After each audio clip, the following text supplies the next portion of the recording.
Bonjour à tous, ici le Dr Nozman, on se retrouve aujourd'hui pour 4 expériences faciles à réaliser à la maison. Alors il y en a pour tout le monde, avec 4 expériences toutes différentes les unes des autres. Attention les yeux, c'est parti. Excellent. Les patates électriques. Ok, c'est parti pour une expérience à base de pommes de terre. Prenez-en plusieurs, genre 7 c'est pas mal. 7 clous en zinc, acier zingué ça marche aussi, et 7 pièces en cuivre également. Des pinces crocodiles et une LED. Enfoncez bien fort comme ça les pièces et les clous dans les 7 patates. Et reliez les pommes de terre avec les pinces crocodiles sur les clous et les pièces, toujours en alternant les pièces et les clous comme ceci. Ensuite, reliez bien entendu la LED aux deux pinces libres. Le cuivre est la borne positive et le zinc est la borne négative. Qu'est-ce que l'on observe une fois le tout relié? Bon, pas grand chose, j'avoue, c'est difficile à voir. Eh bien, éteignons la lumière et observons.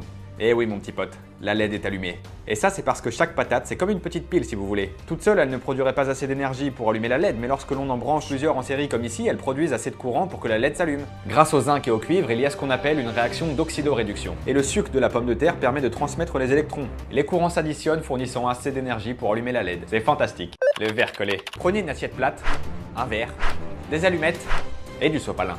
Versez un tout petit peu d'eau dans l'assiette et placez 2 sopalins à plat sur l'assiette pour qu'ils soient bien imbibés d'eau. Prenez 6 allumettes et placez-les comme ceci pour ensuite placer un petit morceau de sopalin sur le dessus. Pour qu'il ne soit pas en contact direct avec le sopalin humide, tu comprends? Mettez-y le feu. Gentiment, allez-y cool. Et placez immédiatement le verre par-dessus. Attention, surprise, que va-t-il se passer? Je te laisse deviner. Le verre est complètement collé à l'assiette.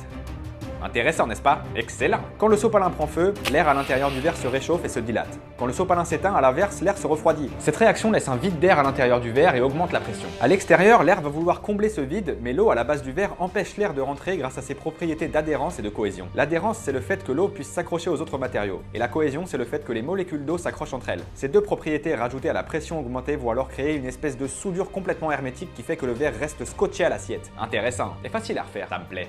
Le transfert de flotte. Expérience plutôt visuelle cette fois-ci, je vous l'accorde, bon. Visuel donc joli, sympathique à regarder, vous comprenez? Prenez 5 verres et remplissez le premier, troisième et cinquième verre, tous au même niveau d'eau. Comme ceci. Ajoutez du colorant alimentaire dans l'eau, une couleur différente pour chaque verre, ou un dégradé de couleur aussi si vous voulez, enfin bref, vous faites ce que vous voulez quoi. Et placez des essuie-tout encore une fois de manière à ce qu'ils fassent un pont entre chaque verre. Vous avez compris le principe, n'est-ce point? Un petit timelapse s'impose pour la réaction les amis. C'est parti.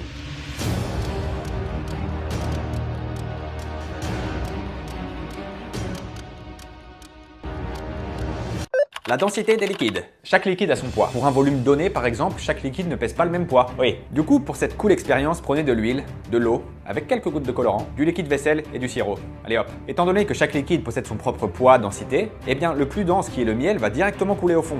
L'huile, quant à elle, est la plus légère. Elle va rester quoi qu'il arrive tout en haut du verre, regardez.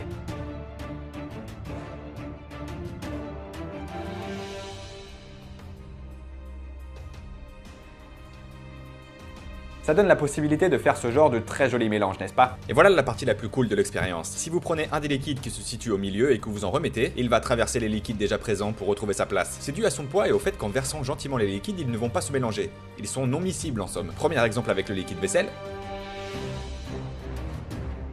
Et maintenant avec le miel. Excellent!